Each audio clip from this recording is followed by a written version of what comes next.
Assalamualaikum warahmatullahi wabarakatuh. Perkenalkan, saya Putra Diarsita dengan NIM 45221092 dari kelas 2D D4 Administrasi Bisnis Politeknik Negeri Jumpanda. Kali ini saya akan menjelaskan materi tentang bank syariah. Baik, langsung saja kita mulai. Nah, sub pokok bahasan kita kali ini adalah yang pertama, pengertian bank syariah. Yang kedua, perbankan syariah di Indonesia. Yang ketiga, perbedaan mendasar bank syariah dan bank konvensional. Yang keempat, perbedaan bunga dan bagi hasil. Yang kelima, yaitu tujuan bank syariah. Dan yang keenam, yaitu akad dan produk bank syariah. Pokok bahasan yang pertama yaitu pengertian bank syariah. Ada yang tahu apa itu bank syariah?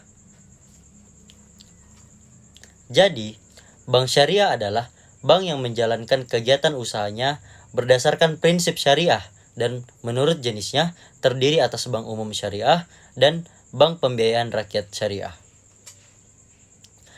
Kedua, yaitu perbankan syariah di Indonesia. Dapat kita lihat bahwasanya latar belakang pendirian perbankan syariah di Indonesia yaitu pada umumnya umat Islam memandang perlunya layanan perbankan yang lebih baik dan adil seperti bank Islam sama dengan bebas riba. Pada tanggal 19 sampai 22 Agustus 1990, Loka Karya tentang Bank Islam di Cisarua, Bogor oleh MUI. Pada tanggal 22 sampai 25 Agustus 1990, dalam Munas MUI disepakati untuk mendirikan Bank Islam. Pada bulan November 1991 didirikan PT BMI. Bulan Maret 1992 BMI mulai beroperasi dan pada bulan Oktober 1994 BMI menjadi bank devisa.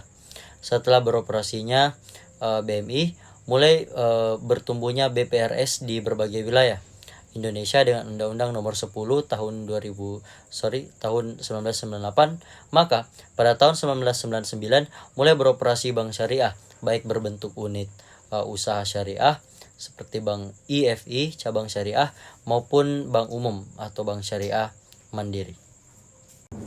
Nah, sudah tahu kan latar belakang pendirian bank syariah di Indonesia? Selanjutnya yaitu pokok bahasan yang ketiga yaitu perbedaan mendasar bank syariah dan bank konvensional. Dapat kita lihat di slide tersebut bahwasanya perbedaan mendasar bank syariah dan bank konvensional yaitu terbagi atas yang pertama yaitu sistem yang digunakan dalam produk pada bank konvensional dapat berbasis bunga, sedangkan bank syariah non bunga atau berupa bagi hasil, margin, sewa dan fee. Yang kedua yaitu susunan pengurus pada bank konvensional hanya dewan komisaris dan direksi, sedangkan pada bank syariah dewan komisaris, direksi dan dewan pengawas syariah. Yang ketiga yaitu jenis pengikatan atau akad. Pada bank konvensional hanya satu jenis pengikatan, sedangkan bank syariah beragam jenis akad. Yang keempat yaitu hasil investasi setiap bulannya pada bank konvensional bersifat tetap, sedangkan bank syariah berfluktuasi sesuai dengan kinerja bank. Pokok bahasan selanjutnya yaitu perbedaan bunga dan bagi hasil.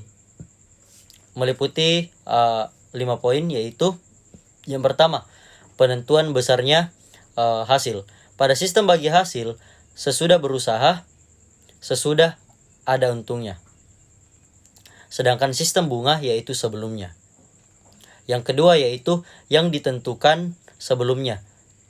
Pada sistem bagi hasil menyepakati proporsi pembagian untuk masing-masing pihak, misalnya 50 berbanding 50, 40 berbanding 60, 35 berbanding 5 dan seterusnya. Sedangkan pada sistem bunga besarnya nilai rupiah. Yang ketiga yaitu jika terjadi kerugian. Pada sistem bagi hasil yaitu ditanggung kedua pihak, nasabah dan lembaga, sedangkan bunga ditanggung nasabah saja. Yang keempat yaitu dasar perhitungan. Sistem bagi hasil yaitu dari untung yang diperoleh, sedangkan pada bunga dari yang dipinjamkan berupa fixed dan tetap. Yang kelima yaitu titik perhatian usaha. Sistem bagi hasil yaitu keberhasilan usaha menjadi perhatian bersama seperti nasabah dan lembaga. Sedangkan pada bunga, besarnya bunga yang harus dibayar. Yang harus dibayar nasabah atau pasti diterima bank. Pokok bahasan yang kelima yaitu tujuan bank syariah. Nah, ini dia. Tujuan bank syariah meliputi 6 poin. Yang pertama yaitu mengarahkan kegiatan ekonomi umat untuk bermuamalat Islam. Yang kedua yaitu menciptakan suatu keadilan di bidang ekonomi. Yang ketiga yaitu meningkatkan kualitas hidup umat. Yang keempat menanggulangi masalah kemiskinan. Dan yang kelima yaitu menjaga stabilitas ekonomi dan moneter. Dan yang terakhir yaitu menyelamatkan ketergantungan umat Islam terhadap bank non syariah. Nah, sudah tahu kan apa saja tujuannya? Materi selanjutnya atau yang keenam yaitu akad dan produk bank syariah. Nah, dapat kita lihat di slide di atas terdapat 4 bagian dalam produk dan akad bank syariah. Langsung saja kita telaah bagian yang pertama yaitu pendanaan. Yang meliputi 4 pola yaitu pola titipan, meliputi wadiah, yad damah yaitu pihak yang menerima titipan boleh mengambil manfaat dari barang yang dititipkan. Seperti contohnya yaitu giroh dan tabungan. Yang kedua yaitu pola pinjaman yang meliputi qard yaitu penyediaan dana atau tagihan yang dapat dipersamakan. Dengan itu berdasarkan persetujuan atau kesepakatan antara peminjam dan pihak yang meminjamkan yang mewajibkan peminjam melunasi hutangnya setelah.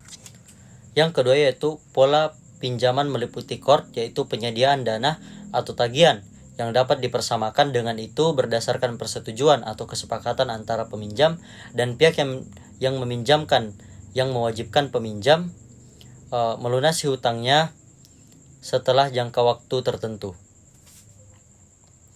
Selanjutnya yaitu yang ketiga pola bagi hasil yaitu berupa mudharabah mutlaqah yaitu mudarib diberikan kebebasan dalam mengelola dana sahibul ma'al sepanjang memenuhi syarat syariah Islam.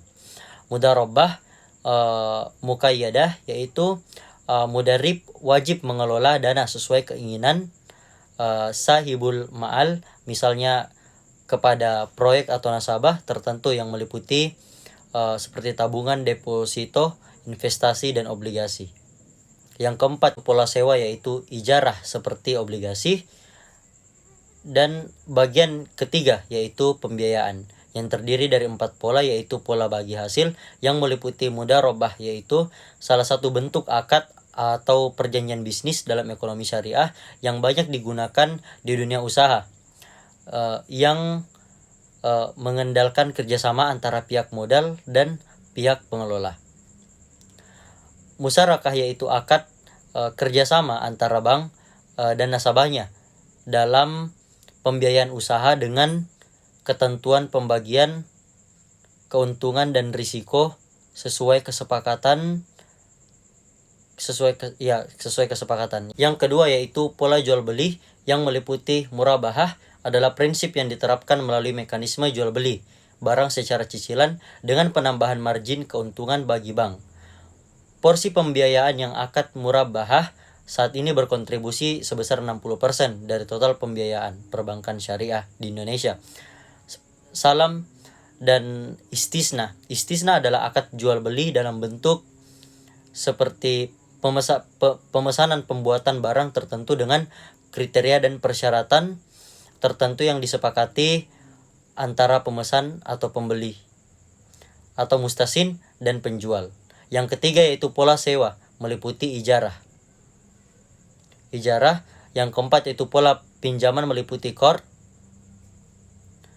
Dan bagian yang ketiga yaitu jasa perbankan yang terbagi atas 3 pola yaitu pola lainnya seperti wakalah, kafalah, dan sarf, biasa disebut jasa keuangan.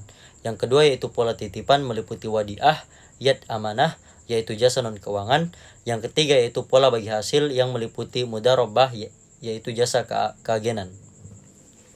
Bagian yang keempat yaitu sosial, yang meliputi pola pinjaman yang berupa qardul hasan, yaitu pemberian harta kepada orang lain yang dapat ditagih atau diminta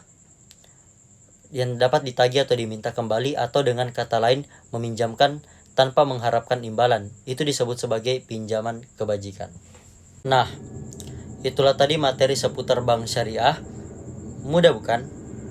Jadi, kesimpulan dari pokok materi kali ini adalah perbankan syariah atau perbankan Islam merupakan suatu sistem perbankan yang dikembangkan berdasarkan syariat Islam.